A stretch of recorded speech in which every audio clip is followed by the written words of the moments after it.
Welcome to the Labyrinth. Yesterday was December 10th, World Human Rights Day. And let me say that the biggest threat to human rights today is the loss of bodily autonomy.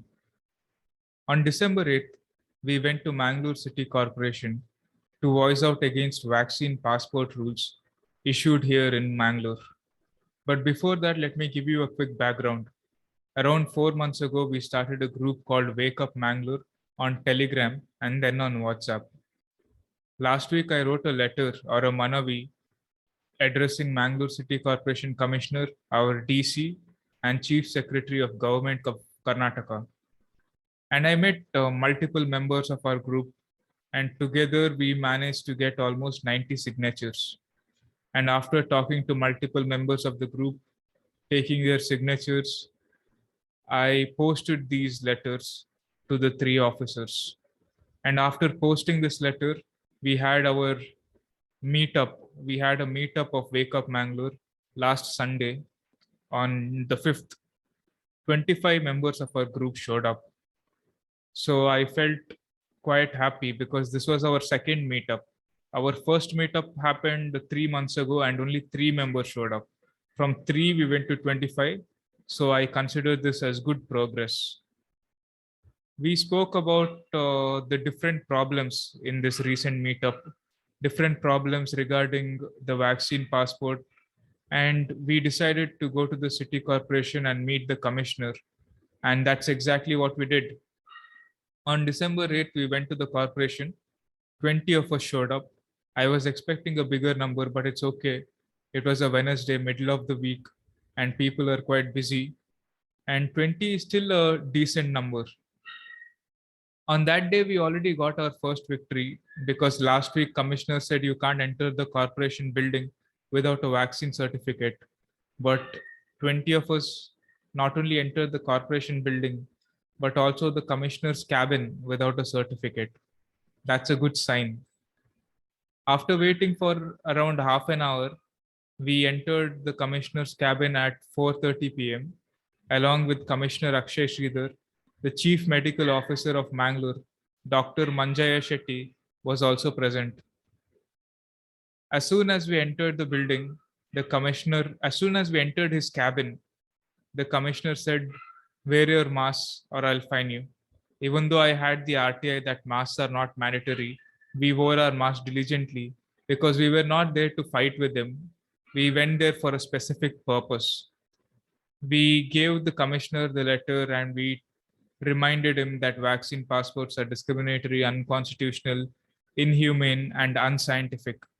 They violate the Supreme Court orders, Ministry of Health guidelines, and Article 21 of the Constitution. The medical officer who was present said, "There are healthcare workers who are waiting for their booster shot. So why can't you take your first dose?" To which I replied, "We are not against vaccination. Those who want the vaccine or the boosters can take it. Please do not force it on others." The commissioner said, "We are not forcing the vaccines." And I replied, "You are not forcing, but by not allowing the unvaccinated into malls, theaters, colleges, and few other places, you're almost forcing, you're coercing, which is almost the same." The commissioner then said, "If you have a problem with these vaccine passports, you can challenge us legally." Now, that was a trap. Challenging him legally at the moment is a waste of time because these cases can get dragged in courts for months and they will continue discriminating and torturing us for remaining unvaccinated. Besides, Dr. Srinivas Kakilaya had already filed a PIL which got dismissed recently in Karnataka High Court. I thought it was a terrible move by the High Court which reveals its incompetency in providing justice. Anyways, now that case has been moved to the Supreme Court and there is a hearing on the 13th, we will keep a close eye on that hearing and hope for the best. Back to our commissioner. I told our commissioner, "Why should we challenge you legally? You're already in contempt of Supreme Court, which has stated that vaccination is voluntary." And I went on to tell him about the numerous youngsters who got side effects, and few of the youngsters have even died after taking Covishield. We had an Ayurvedic doctor with us, and he provided examples of his female patients developing menstruation problems after taking Covishield. This Ayurvedic doctor was almost in tears when he was giving these examples. The commissioner finally felt some sympathy for our cause, and he said, and he and his medical officer said, see, if you want to go to the malls and theaters without taking the vaccine, you can get a medical exemption certificate. And I told them, see, it's not very easy to get a medical exemption certificate, because generally doctors make predictions on whether we may or may not get side effects from the jab. And based on those predictions, they may give us the exemption certificate. But these side effects cannot be predicted until they finally arrive. And I gave them the example of Hitesh Kadave, the 24-year-old man who lost his life from vaccine induced blood clots. He was coerced to take the vaccine. He lived in Mumbai, and in order to travel by train, he had to take the vaccine. And as a result, he passed away. Did he have a medical certificate? Could he have predicted his side effects? No. So, getting a medical exemption certificate or predicting vaccine side effects are not very easy. So I told them, please do not mandate these vaccines or ask us to obey the vaccine passport rules. And I asked him a very important question. And I feel like this is the most important question that I asked him that day. I asked him, who owns my body? Do I own my body?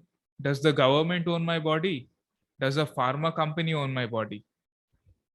And the answer is obvious. I own my body and I get to decide what I can do with it. In the end, he kept saying, my hands are tied. I'm a state employee. I have to follow the state rules. I said, okay, fine. Because he's not wrong. He is a state employee and there's a lot of pressure on them. They are coerced to coerce us. And they are not really bad people. The Mangalore commissioner and the medical officer are not bad people. As human beings, they may be good, but these rules that they're bringing is problematic to us. So let me state categorically that I don't have anything personal against any of these government officers. I just have something against their agenda or against these rules that they're trying to implement. And finally, the commissioner said he assured us that he will discuss this matter with higher authorities. And we thanked him for listening to us, and we finally left the cabin.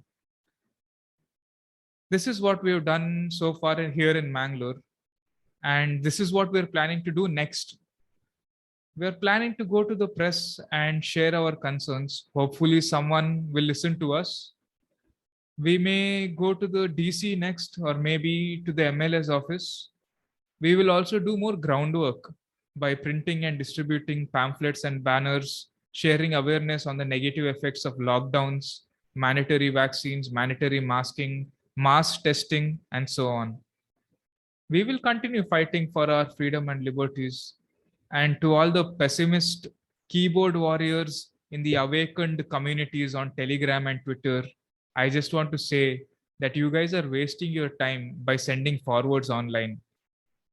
You need to get on the streets, knock on doors, and get actively involved. Seriously, it's about time. Victory or loss is irrelevant. You should at least try. It is better to try and fail than to be a social media crybaby. In every city in Karnataka, in Hubli, Dharwad, Belgaum, Mysore, Davangere, every city we need to come together and we have to push back against this tyranny. Not just every city in Karnataka, but in every state in India, we have to come together now. We have to put away our silly differences. And these things can be very frustrating because these things go on forever. You can't expect victory immediately. Sometimes you may feel very lonely because some of your own friends and family members may think that you're going mad. But you have to serve your conscience and fight for what you think is right. I think I can say confidently today that I have more in common with some of my subscribers on YouTube than people who I've known for 15, 20 years. So thank you for listening to me patiently. I'm very grateful. And if you found this podcast useful, please like, share, and subscribe. Leave your valuable comments below. I know you guys have a lot to say. Also, you can now support my podcast by buying my t-shirts. I'll put the link to my t-shirts in the description and in the pinned comment. I've just started printing t-shirts, so they're not available in every size and multiple colors. But very soon I'll start selling a variety of merchandise. Thank you for listening to me today and also for listening to me in the past few months. That's it for today. Stay tuned.